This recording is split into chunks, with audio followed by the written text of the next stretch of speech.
Farm house లో మాజీ CM KCR కీలక వ్యాఖ్యలు చేశారు. రాబోయే రోజుల్లో బీఆర్ఎస్ సింగిల్ గా అధికారంలోకి వస్తుందని అన్నారు. 10 ఏళ్లు తెలంగాణలో ఎలాంటి ఇబ్బందులు లేవన్న కేసీఆర్ ఇప్పుడు రాష్ట్రం సమస్యల వలయంలో చిక్కుకుందని అన్నారు. ఏపీలో కూటమి లేకుంటే చంద్రబాబు గెలిచేవారు కాదంటూ మరో కీలక కామెంట్ చేశారు కేసీఆర్.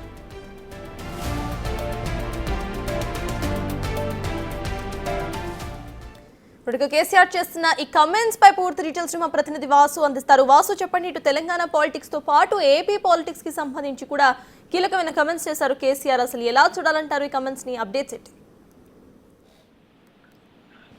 సతాజ్, ఈరోజు ఏదైతే రామగుండం మాజీ ఎమ్మెల్యే ఎవరైతే కోరుకంటే చందర్ సంబంధించి ఆయన పాదయాత్ర చేసుకుంటూ కూడా ఈరోజు ఎర్రవెల్లి ఫామ్ హౌస్ చేరుకోవడం జరిగింది. ఈ రోజుతో పాదయాత్ర ముగిసింది. ఈ నేపథ్యంలో ఆయన కేసీఆర్ తో భేటీ అయ్యారు.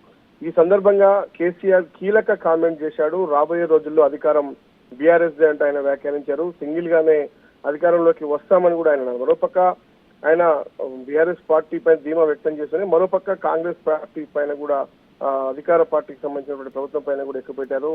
హామీలు నెరవేర్చకుండా కూడా అబద్ధపు హామీలు ఇచ్చారు. ఎక్కడ కూడా హామీలను పక్కన పెట్టేశారు. మేనిఫెస్టోలో ఉన్నటువంటి హామీ నెరవేర్చలేదు. కానీ బీఆర్ఎస్ పార్టీ మేనిఫెస్టోలో పెట్టినటువంటి రైతు బంధు, కళ్యాణ లక్ష్మి లాంటి ఆ పథకాలన్నీ కూడా నెరవేర్చి ఆ గంట సాధించిందని కూడా కేసీఆర్ వ్యాఖ్యానించారు. మరోపక్క 10 ఏళ్లు తెలంగాణలో ఎటువంటి ఇబ్బందులు లేకుండా ఉంది. ఇప్పుడు సమస్యల వలయంలో తెలంగాణ చిక్కుకుందంటూ ఆయన కామెంట్ చేశారు. ఆనాడు మోడీ నా పైన మెడపైన కత్తి పెట్టినా కానీ నేను ఏమాత్రం వెనక్కి తగ్గలేదు, వెనకడుగు వేయలేదు అన్నట్టు కూడా ఆయన వ్యాఖ్యలు చేశారు. అంటే మరోపక్క బీజేపీ పార్టీకి సంబంధించి కూడా కీలక వ్యాఖ్యలు చేశారు.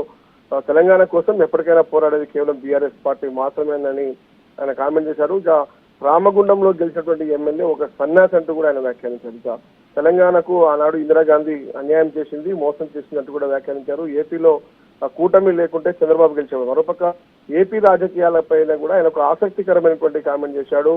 అంటే ఆయన బీజేపీ కూటమి జనసేనతో కలవకుంటే చంద్రబాబు గెలిచేవాడు కాదంటూ కూడా ఆయన వ్యాఖ్యానించారు. అనేక అంశాలకు సంబంధించి గతంలో తెలంగాణ సంబంధించి మనల్ని ఆంధ్రలో కలిపారంటూ కూడా కామెంట్ చేశారు. అంటే మరొకసారి తెలంగాణ సెంటిమెంట్ ను రెచ్చగొట్టే ప్రయత్నం ఆయన మాటల్లో కనిపిస్తుంది. ఈ నేలపై ఎవరు శాశ్వతం కాదు, అందరూ ఒక్కొక్కరు ఒక్కొక్క కేసీఆర్ లా తయారై అందరూ ముందుకు రావాలి, ఉద్యమం చేయాలంటూ కూడా ఆయన వ్యాఖ్యానించిన నేపథ్యంగా తెలంగాణ హక్కుల కోసం పోరాడాలి అంటూ ఆయన అంటే ఇండైరెక్ట్ గా మరొకసారి అంటే ఏపీ రాజకీయాలను ప్రస్తావిస్తూ ఆయన మళ్ళీ తిరిగి అందరూ కేసీఆర్ లా ఉద్యమం చేయాలి, కేసీఆర్ లా ముందుకు రావాలంటూ కూడా ఆయన వ్యాఖ్యానించిన తీరు అంటే ఆయన కింద ఉన్నటువంటి పార్టీ నేతలకు ఆయన సందేశం ఇచ్చినట్టుగా ఉంది. ఇక కాంగ్రెస్ పార్టీ నోటికి వచ్చిన హామీలు ఇచ్చి అధికారంలోకి వచ్చింది, కానీ ఒక్క హామీ కూడా నెరవేర్చడం లేదంటూ ఆయన కామెంట్ చేశారు. మేనిఫెస్టోలో పెట్టినటువంటి రైతు బంధు, కళ్యాణ లక్ష్మి అలాంటి అన్ని పథకాలు మేము ఇచ్చాం, కానీ కాంగ్రెస్ పార్టీ ఇచ్చినటువంటి గ్యారంటీలను కూడా అమలు చేయట్లేదంటూ కూడా కేసీఆర్ వ్యాఖ్యానించారు.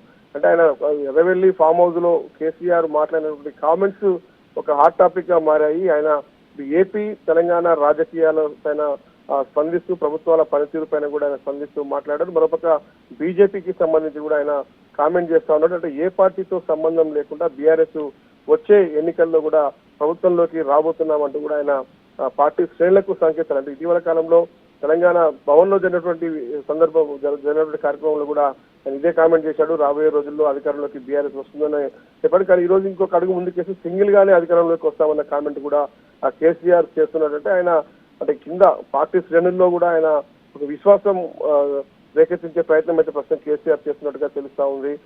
ఇది మొత్తం ఈ రోజు జరిగినటువంటి ఫామ్ హౌస్ కార్యక్రమంలో కూడా ఎవరైతే చందర్ చేసినటువంటి పాదయాత్ర ముగింపు సంబంధించి కూడా ఆయన నేరుగా ఫామ్ హౌస్ చేరుకొని కూడా కేసీఆర్ ని కలిసి ఆయన పాదయాత్ర ముగించారు. ఈ సందర్భంగా కేసీఆర్ చేసినటువంటి కామెంట్స్ ప్రస్తుతం అయితే సంచలనంగా మారాయి. ఆయన కామెంట్స్ హాట్ టాపిక్ గా కూడా ప్రస్తుతం చర్చ కొనసాగుతుంది. కేసీఆర్ కామెంట్స్ సంబంధించి.